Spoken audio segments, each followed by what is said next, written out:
Hello, Anamsha. Welcome to Silver Lining with Shreya. Hi Shreya, thank you so much for having me. It's really nice being here again. I love the first experience we had. Looking Yes. forward to this one. Previously, we talked about the writing on Medium and about Anamsha's novel. But today, we are going Yeah. to be talking about a completely different subject. It's about women and life of a woman and everything that we deal with in our everyday lives. So reading your articles on Medium, and I found out that you write a lot about feminism and women empowerment. Can you talk about how did you start writing about that? Actually, I have been writing about feminism and women empowerment in some forms since my Quora days only. But that was because that time I was in college. So my answers were mostly along these lines. Like, what is it like to be a girl in an engineering college? Or what are the worst things a man can say to a woman? So back then, those were the important things in my life, right? Campus placements and being a girl and all those things. So I used to write about those topics. But as I have grown older, the experience has changed. But because I am a woman, right? So these experiences I have uh, some experience on a daily level, and I hear my female friends talk about it, and so many of my male friends don't know about it. And when I share something specific, like some specific experience that I had as a woman, and I share it with my female friends, most of the times they say that, yeah, even I have experienced something similar. So even if it's somebody from a different country or a different state, they can still relate to my experience. So it's like as a whole, we women, we have so many shared experiences, but men don't know about it because they never think of it in that way. So it's my purpose of writing is that I just want to make the women feel like that they are not alone, they are not the only ones who's experiencing it. And for the male readers, I just want to make them aware of what it's like to be a woman in today's world, and maybe sensitize them to the issues that a woman faces uh, in whatever happens around her. That's amazing. And you know what? And you are writing all of this on a global platform like Medium and Quora. But I really think that as a country and as an Indian, we do not have a lot of people talking about it in our own country, right? The Yeah, that's true.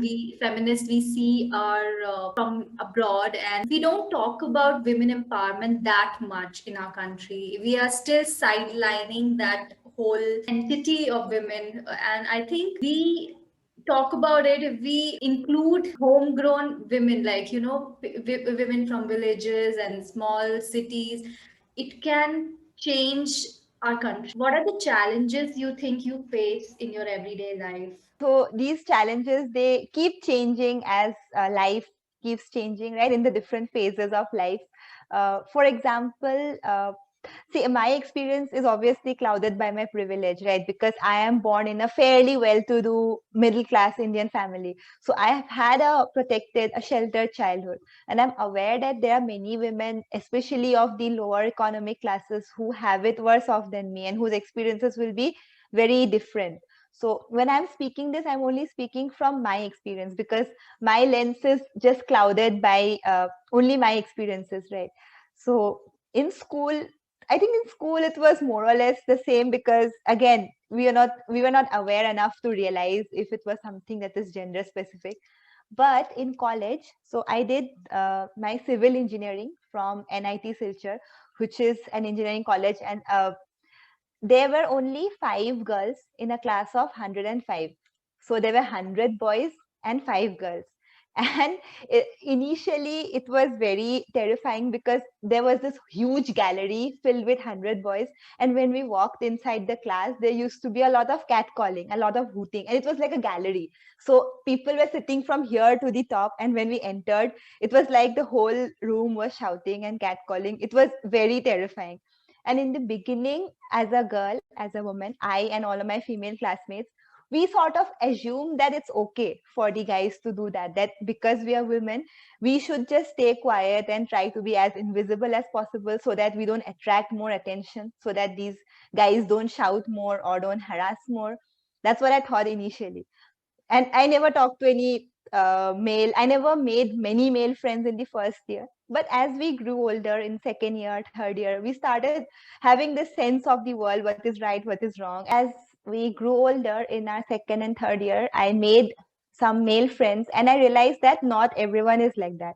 Not every guy will catcall at a girl. And I made a few male friends, and I realized what is right and what is wrong.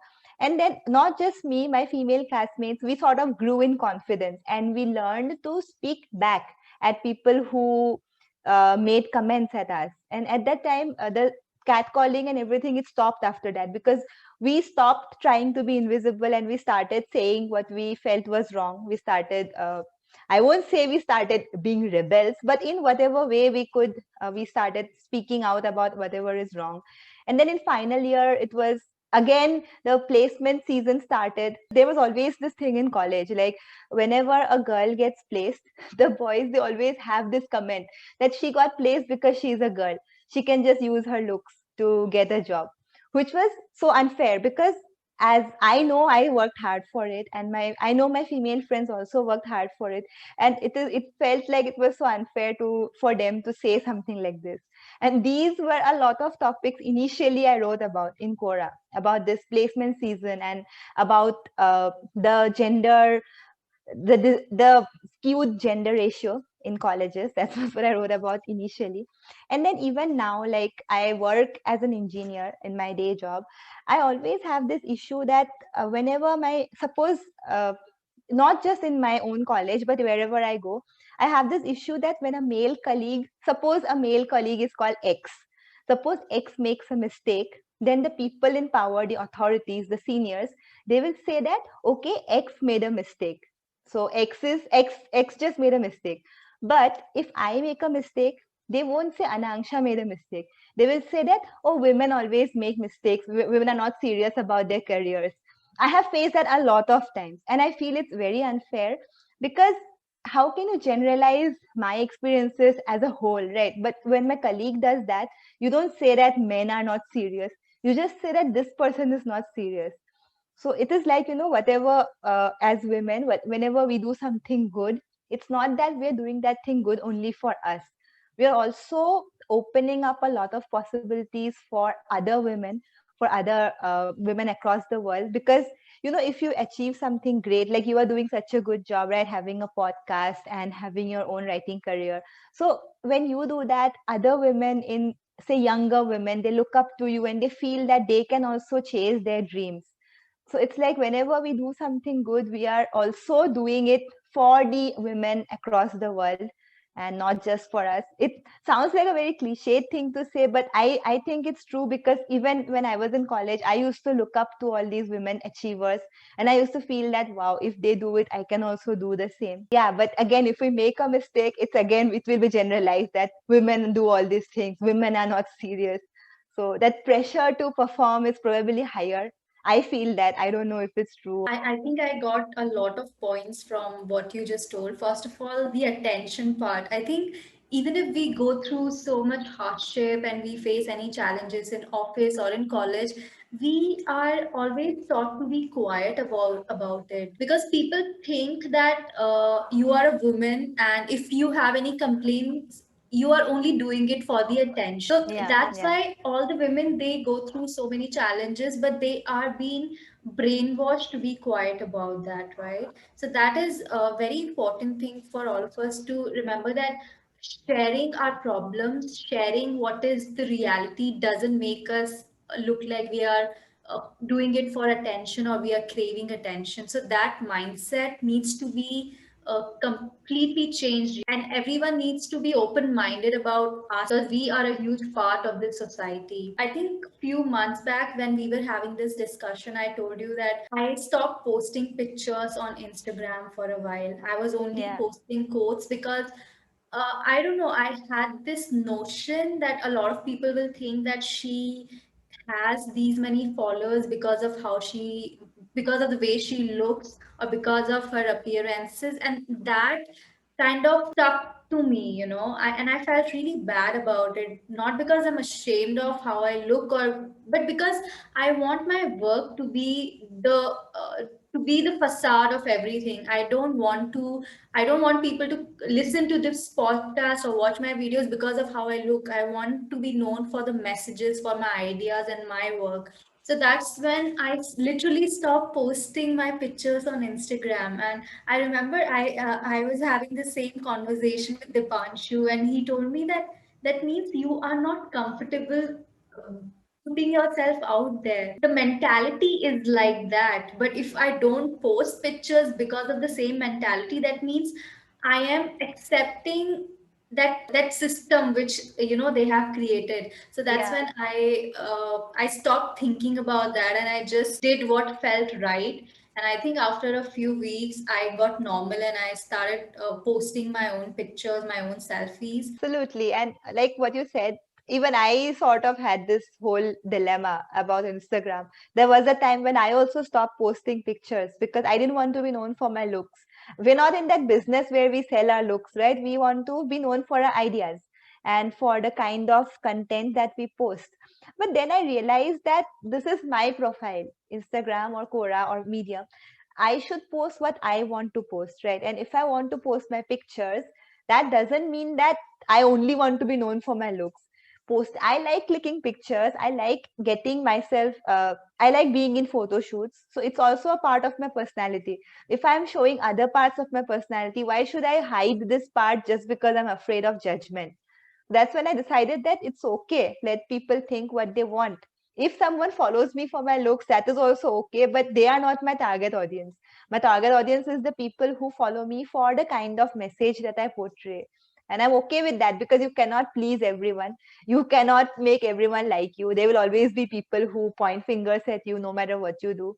It's better to accept that, right? Than to change yourself because of them. Absolutely. And that's when I just began being myself, and I stopped thinking about what the world would say about me. And you mentioned a great point that you do all of this, you write about all that stuff because you want to be an inspiration to all these young ladies who do not really have anyone to look up to. And trust me, when I began this journey, all the people that I was following were male. There was no female entrepreneur that I was looking up to, or a female content creator. As we have reached in 2021, finally we have some people that we look up to, and there are a lot of female content creators as well, and female authors, so that makes me very happy. When you look up to people like Marie Forleo or Elizabeth Gilbert or Oprah Winfrey, they are at the peak of their careers, right? So when you look up to them, you may doubt yourself that it might take you maybe 20, 30, 40 years to get there. But when you look at someone like me, or when I look at you, I feel like we are so much alike, we are so similar, so I can be there. And if somebody who's a podcaster or a writer, if she looks up to me or you,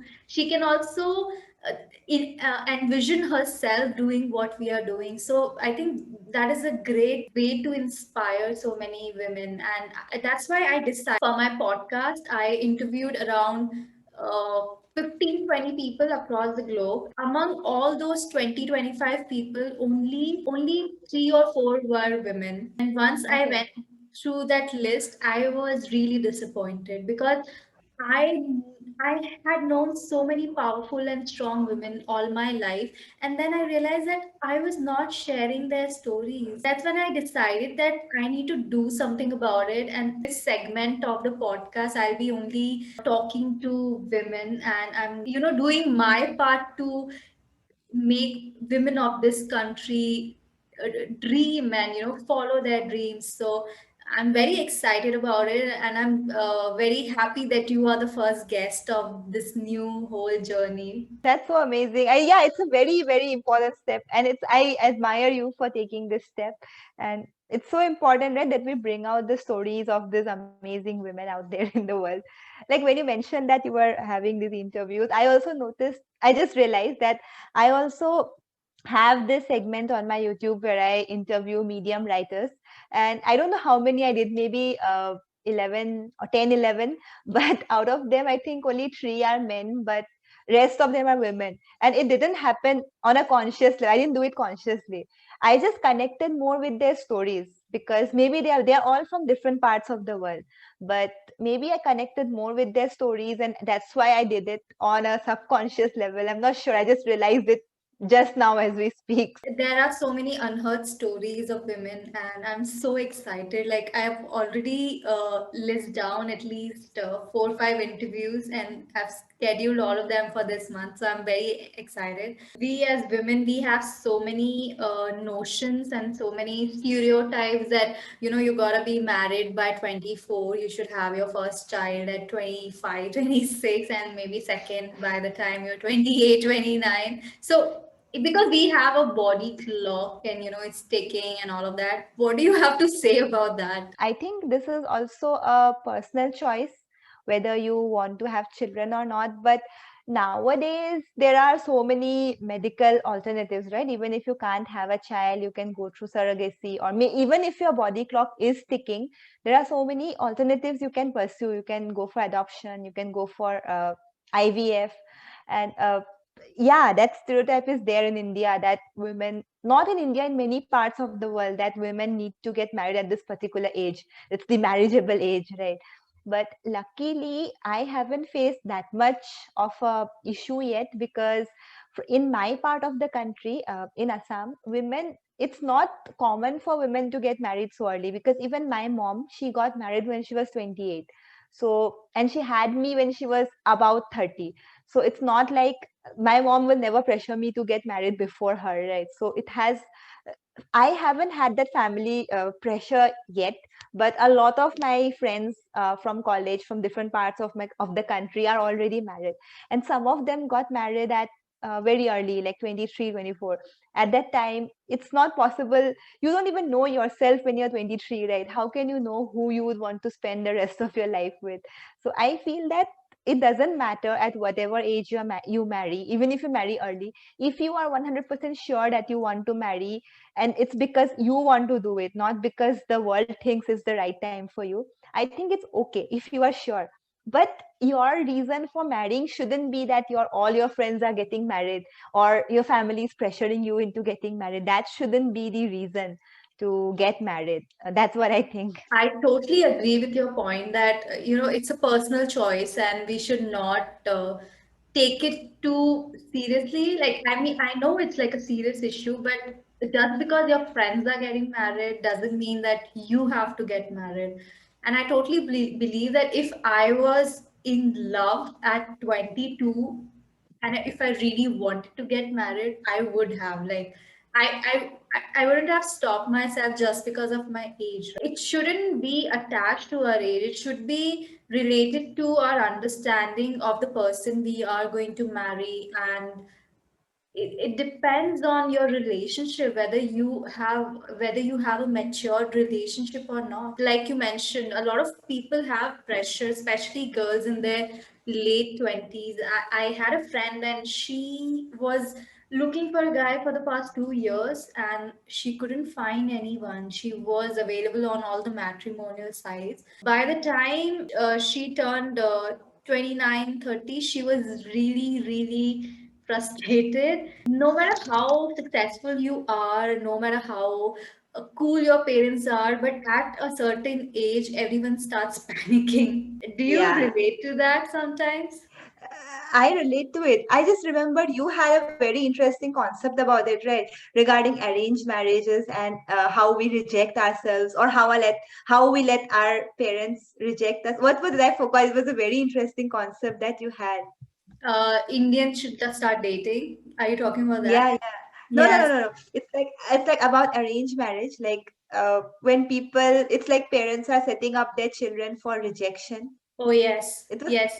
Arranged marriage is basically a better version of Tinder, and your parents are putting you in that hot seat where people can come at your home, have chai samosa, and reject you. What the hell is that? it sounds so sad when you put it that way. I mean, but it's true. It's very true. It is true. It is true. Yeah, so I agree what you said that after a certain age people start panicking. I had a friend who was 34 and she was unmarried, and everyone in her circle was already married, and she couldn't just find guys, and she was very highly educated. So the guys that came to her were also intimidated by her. She had a PhD. She had a very good job. So guys were scared that you are so educated. How can I marry you? I have less degrees than you do. So that is very true that with age that comes a responsibility that you have to find someone. But again, I believe that if you just look beyond whatever is in your immediate vicinity, if you look beyond, I'm sure there would be many guys who are open minded, who don't mind about the age of the woman, who don't mind about how many degrees she has or how late it is for her to get married. I believe that there are people like that for whom age is not a big concern. Maybe no, maybe the people might not be in your state or maybe not even in your country, but it is possible. But to find them, you have to put yourself out there, and you have to also accept the fact that maybe you might not ever be married. But is that really a bad deal? I mean, compared to being in an unhappy marriage or marrying somebody who you have nothing in common with, is it really so bad being single all your life or waiting for the right one even when you're 40? I mean, is it so bad to find love at 40? Why do we attach so much importance to this number 30? And why is it so important to be married before 30? I know. I think 30 is the new 20, and Yeah, we shouldn't get married just for the sake of getting married. Until you're dying to spend. I'm a hopeless romantic person, and unless and until you're dying to marry, someone, or you are madly in love and you can't live without them, that's when you need to get married. Otherwise, I don't want yeah. to get married. That's very true. I mean, if you don't feel that passion for somebody, there's no point in marrying. You can just be friends or you can just be partners or whatever it is you are, right? Unless you feel that you really, really can't. I mean, your life is very bad without them in it. I won't say you can't live without them because it's very cliched, but if they add a lot of value to your life and you add a lot of value to their life and you work very nicely as a couple, I think that's a good time. Then you can take the plunge. Yes, absolutely. And I think, but you can only take these choices if your parents are cool and they love you, they understand you, and they are not Yeah, orthodox. And second, when you are independent, imagine if you're staying with your absolutely. parents and you're not independent, you're not working, and they are sponsoring everything for you, then it's very difficult to make choices because you have to be independent and you have to be on your own feet before you take these choices. So that is the trickier part about making your own decisions. That's very true. I mean, financially, if you are independent, only then you can, even if you don't find somebody to take care of you, you can take care of yourself, right? It doesn't even have to be like, it doesn't, I don't think we live in a time anymore where our education or our degree determine how much we earn, because there are so many people who don't even have a proper college degree, but they are millionaires, right? So it's just, you just have to have that drive, that passion that you want to be independent, you want to do something to leave your legacy in the world. And I think it's possible, even if if they didn't have uh, that many maybe not opportunities, but it's Hmm. possible to create them for yourself if you really want to do Absolutely. it. Yeah, absolutely. I think because of internet, because of information age, we can do anything. We can make money by writing blogs about mushrooms and Yeah, unicorns. Like that's what Gary Vaynerchuk keeps talking about. This is like a golden age for creators and for absolutely. creative minds. A lot of people say that, being a mother is the biggest gift a woman, it's like a biggest, what do you call it, milestone for a woman and all of that. But I think before you get married, before you settle down, you need to be very sure about what you want to do with your life because you might not get this opportunity again. Even if Yeah. you want to get married and you are dying to find your partner or whatever it may be, but then you need to also understand that this is the time you make your career. This is the time when you do 10 different things and fail in most of them and find out that one thing that makes you feel genuinely happy, that makes you you. So I think when we put our focus on that number or that clock ticking, we blindfold us the from the world of opportunities, from our dreams and from our vision. So I think that's also very important for women who are in their late 20s and who aren't married, or even if you are, you have to take some chances for yourself. Yeah, very true. I mean, you need to know what you want from life before you decide to spend your life with someone else. So, and obviously that can change. Today I want to be a writer. Maybe 5 years down the line, I'll be happy being a podcaster or a YouTuber. It might change, but the core idea remains the same, that I want to create content. I want to make an impact on people's lives through my words. So that idea will not change, right? So at least that kind of idea, you need to have that kind of self awareness. It's important for anyone to have before they decide to settle down with some other person. Otherwise it will be like, your life goals don't align. Say there's somebody who really wants to travel the world and move from place to place, but they're married to somebody who wants to stay in a single place and have a family. Then that is very difficult for them to be compatible, right? And their marriage also might not work out because of this difference in goals. It actually happened in my previous relationship. The guy I was Mm-hmm. dating, he wanted to settle down in one place and like live there for maybe for 5-10 years. And I don't want that to. I mean, I don't want that kind of life, to be very honest. I want to be a digital nomad, and that's only possible when you are a business owner, when you are an entrepreneur. Yeah. Yeah, it's important that you know yourself, like what kind of a lifestyle you want, what kind of a life you want, so that once you know that these are the things that you want in your life, then you find someone who also shares the same vision as you do. Because after you get married, that means you're stuck.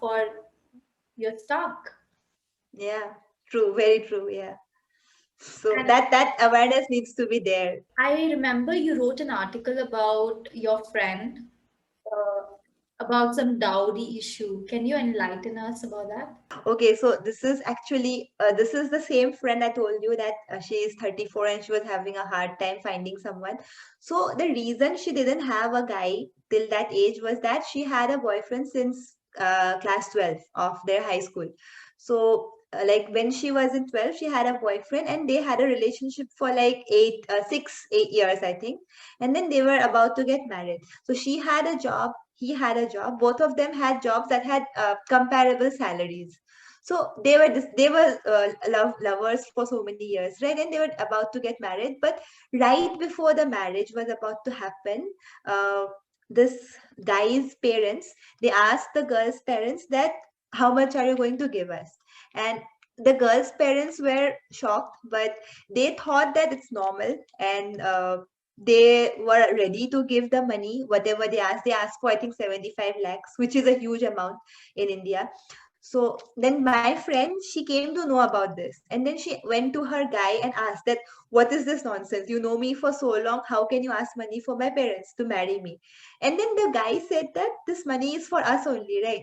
If your parents give it to us, we are going to have a good life because of it. And then she was like, why my parents only? We can ask both our parents to divide if you really want money for our future. And why do we need money? We earn good enough. We have good jobs. We can earn on our own and invest on our future, right?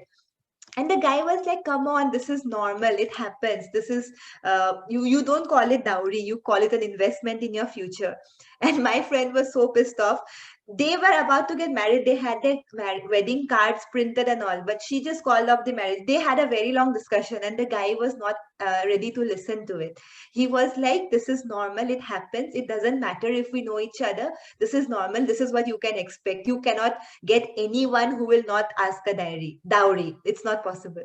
So my friend actually canceled the wedding, and she chose to be single because she didn't want to spend her life with someone who believed dowry is normal. And that is the whole story, and I was so in awe of her, because many women might succumb to the pressure that their wedding is broken and they'll have a bad name and they'll never find anyone, so they'll just go with whoever they get, right?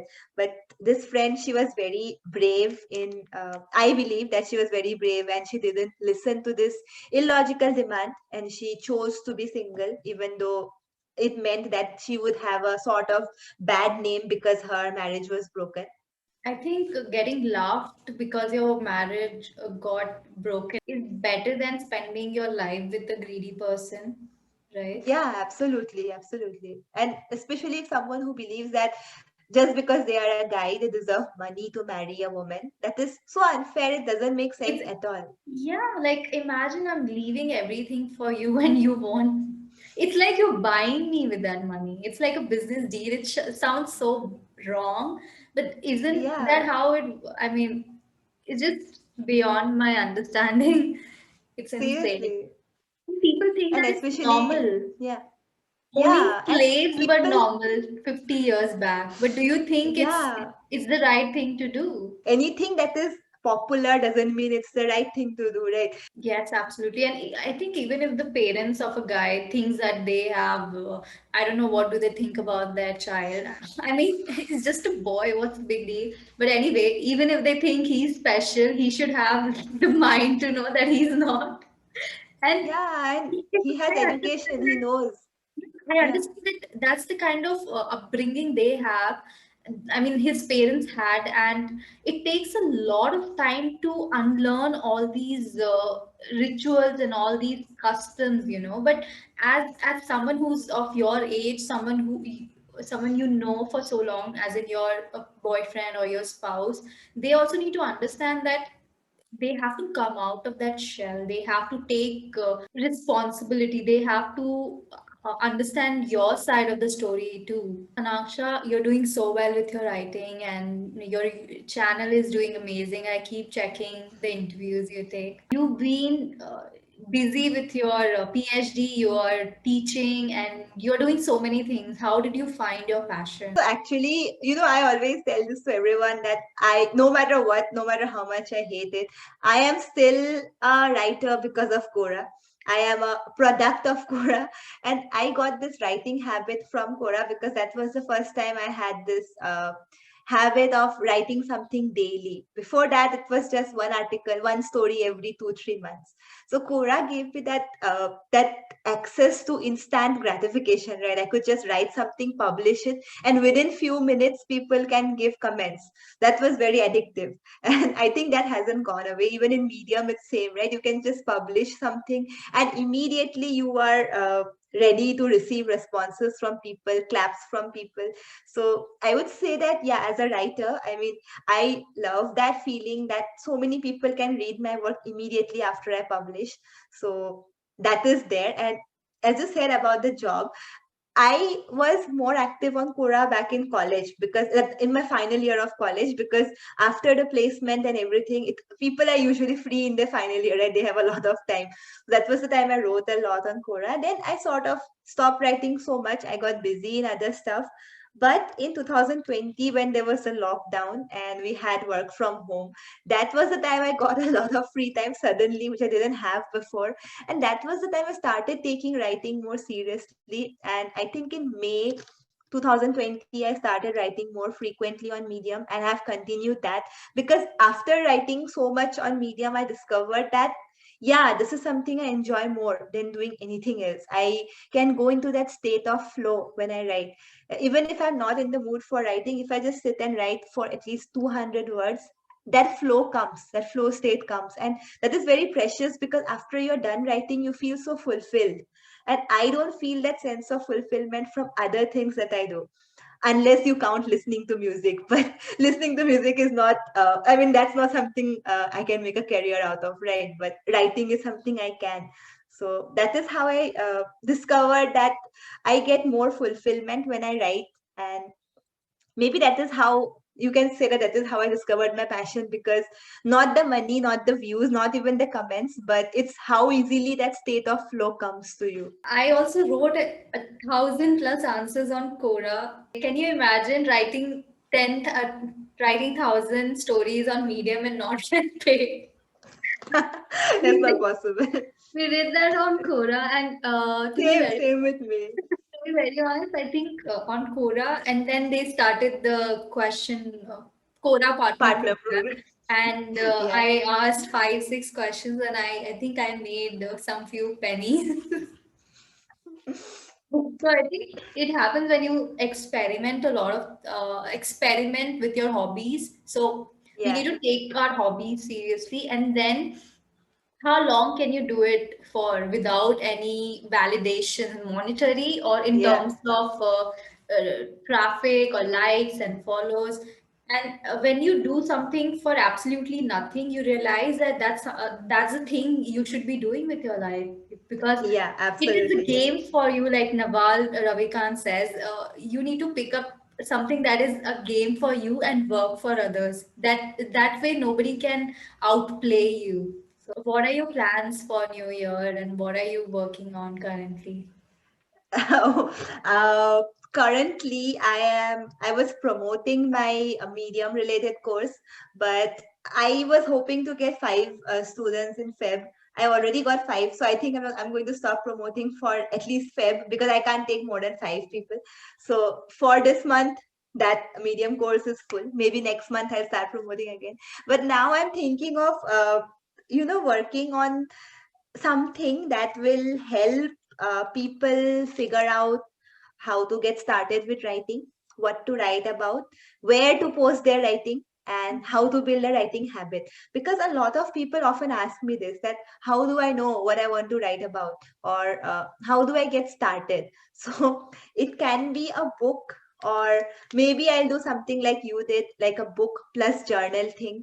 So it might be something like that. I am not yet sure how it's going to be. So I'm going to experiment first. I'm going to write an article on Medium about this whole creativity process. And based on the feedback I get, I'm going to launch a digital product. Maybe it's a physical product also if it's a book plus journal. Not sure how, but that is currently my idea to, have something that can help people with their creativity and get started on their writing journey. That sounds really amazing, I think. Because a lot of people, they know they want to write, but I think they get lost in between the thought and the actual work. Yeah, So I think you're trying yeah. to cover that gap. I have this idea in my head where I'm comparing creativity to fire. So I'm going to call it Set Your Creativity Ablaze. And it's going to be about how to find the wood, how to find the fuel. So how to find the wood is like knowing why you want to write. Then how to find the fuel is knowing why you want to write. Then finding the wood is about knowing what you want to write about, the topics. Then they're going to be different, like lighting the fire and fanning the flames. I don't remember exactly what was, which I have written it down, planned it out. But yeah, I hope, let's see how it goes. First, I'm going to write an article, then I'm going to launch some kind of product. Hopefully, let's see. Amazing, sounds so much fun. And I'm sure a lot of people who are writers and who want to learn writing and check out Anamsha's the Medium page or her YouTube channel, and she posts amazing reels on Instagram as well. And before we leave, Anamsha, I want to ask you three principles or three lessons that have helped you come this far. So the first would be that no matter what you do, people are going to say bad things about you. And when you put yourself out there on a public platform as a creator, it's not possible that every one of your audience will love you. You're going to have a lot of haters. So it doesn't matter if you're a man or woman, this is true. Sometimes that hate is fueled by jealousy. Sometimes it's fueled by something else you don't know about that. So it's always best to detach yourself from the feedback, because negative comments can really bring you down. but if you don't let them get to you, if you are, like you keep saying, right, in your self love lessons also, that you have to be so rock solid in your belief that nothing else can touch you. So it's the same thing, right? When you are a creator, when you're putting yourself out, you have to be immune to all kinds of praise. That is the first. Then the second is, when you look at someone's success from far, from a distance, it seems like they are already at such a high level, you can never reach them, never reach there, no matter how hard you try. But that is actually not true, because everyone starts from zero. Nobody has that whole empire built for them, right? At least most people who are not born rich, they always work hard and then they go to whatever level they are.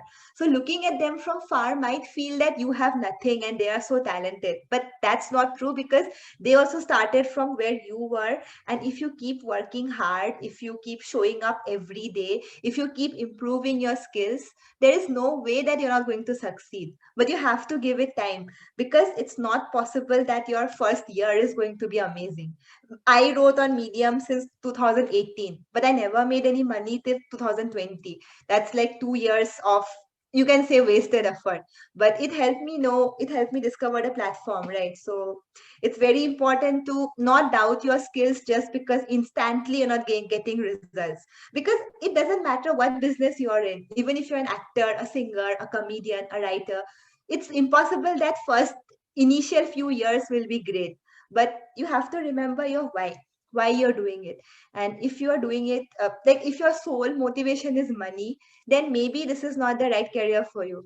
But if your motivation is something else, that you want to impact people, or you want to change somebody's life through your words, through your content, then you should keep doing it, no matter how what.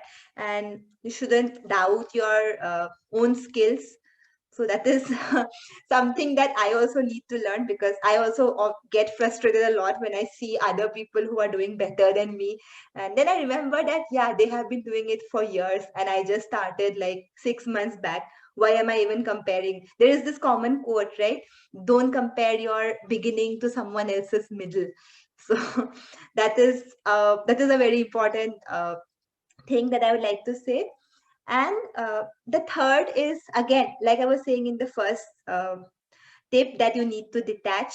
The third is also, you need to learn to detach from positive comments also.